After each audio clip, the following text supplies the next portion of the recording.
constructive role in that. But as you know, there's the two communities, the Orthodox and specifically the Haredi movement, and the non-Orthodox are moving further and further apart.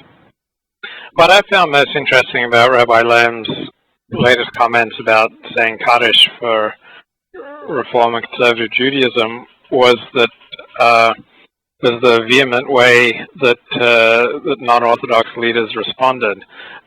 It's obviously they care very much how at least this one Orthodox leader regards the viability of their movement.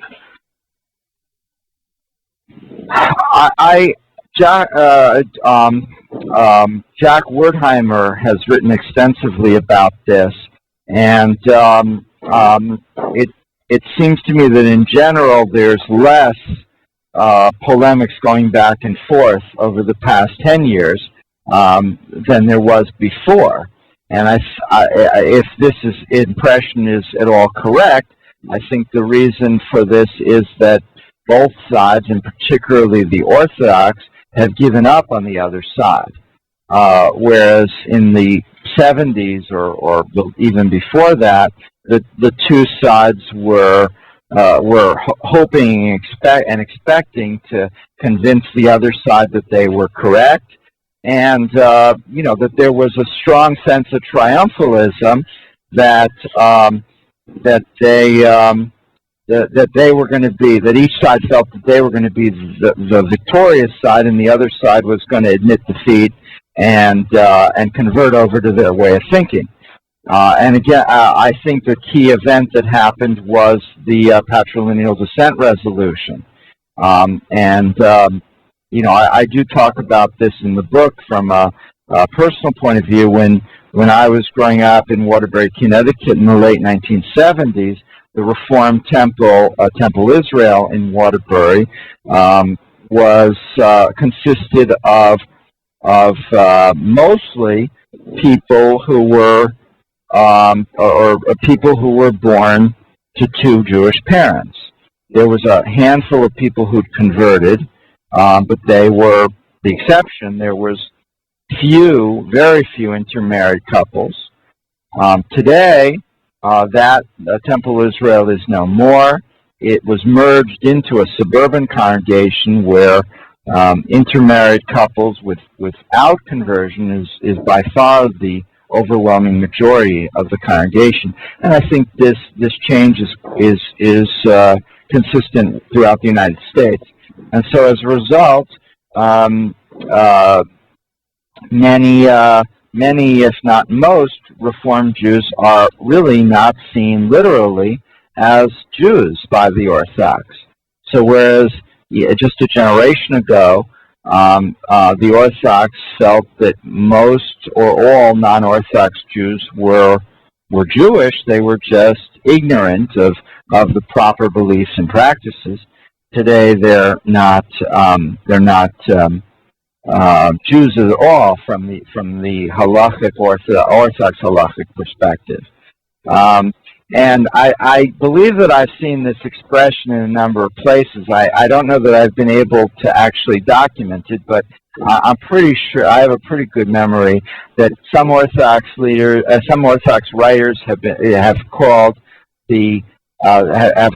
started referring to non-Jewish Jewish leaders, by which they mean that people who are leaders, rabbis or lay leaders of whatever sort, who are representatives of non-Orthodox movements, but are not halachically Jewish according to their standards. So, for example, just to take one example of someone who's been in the news just this past week, Rabbi Alicia Stanton, the first African-American woman to be ordained as a Reform rabbi, and I guess to be ordained as any rabbi, and she's about to take on a position in North Carolina as rabbi, was not born Jewish, and she converted, I presume, through a non-Orthodox Beit Din, and therefore virtually all Orthodox would not accept her as Jewish and forget about being a rabbi. And that's true for a lot of people. In in my book, American Reform Judaism, I talk about one gentleman who converted Judaism and studied for the rabbinate, and then I got a number of emails from other people who said, "Oh, that's what I did. I converted Judaism and then I became a rabbi." And so this is becoming very, very common. So you not only have congregations where the mother may not be Jewish, may not have converted, and the kids are raised as Jewish, but you have people who've converted and become rabbis or cantors or synagogue presidents. So on the whole, you have a situation where the Orthodox are not going to view a hefty percentage, and perhaps the vast majority of non-Orthodox Jews as halachically Jewish. And I believe that Rabbi Lamb made reference to this as well, correct? Yeah.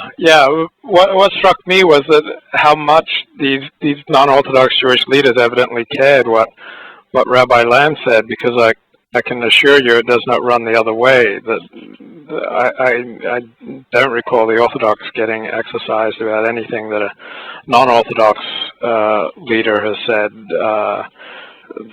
The non-Orthodox are almost irrelevant to the way Orthodox Jews live their lives. So when these non-Orthodox leaders reacted so strongly to Rabbi Lamb's remarks and called for dialogue, it struck me that winners don't call for dialogue.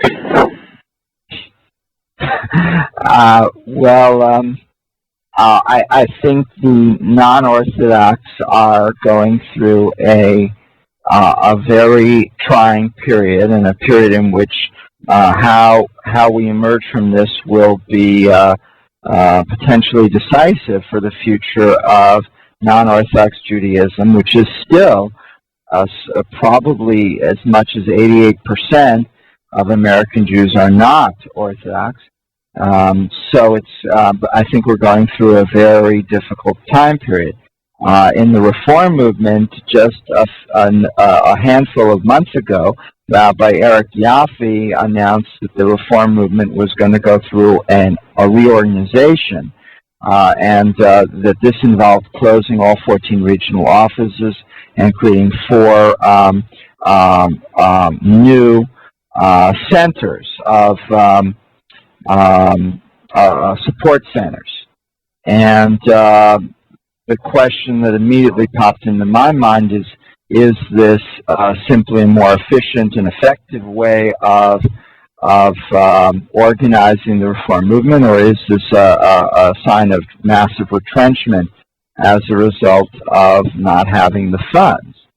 And that was followed just 2 or 3 months later by a message from Rabbi David Ellenson, the president of the Hebrew Union College, announcing that potentially they were going to close 2 of their 3 stateside campuses. So you have to ask yourself, is this a sign of reorganizing to become more effective, or is this a sign that the Reform movement and probably the other non-Orthodox movements are rapidly losing steam, whereas the Orthodox still have a lot of confidence that they are building on what they have? It just happened when this was announced, we had a speaker visiting Albany, Georgia from Baltimore, Dr. Werner Cohen, who was here for Yom HaShoah and was a neighbor of mine when I was in high school. And Dr. Cohen is associated with an Orthodox synagogue in Baltimore, and he said it would be very hard for him to imagine Ner Yisrael Yeshiva of Baltimore sending out an email announcing that they were thinking about closing their campus. And I couldn't disagree with him. So I think we're very worried about the future. And we've undergone a lot of experiments, and the Reform and the conservative movements. The conservative movements, of course, have accepted women rabbis, have now accepted gay rabbis, and we don't know how this will play out. We're hoping it will make us be able to appeal to a broader constituency and will bring in a period of vibrancy and flowering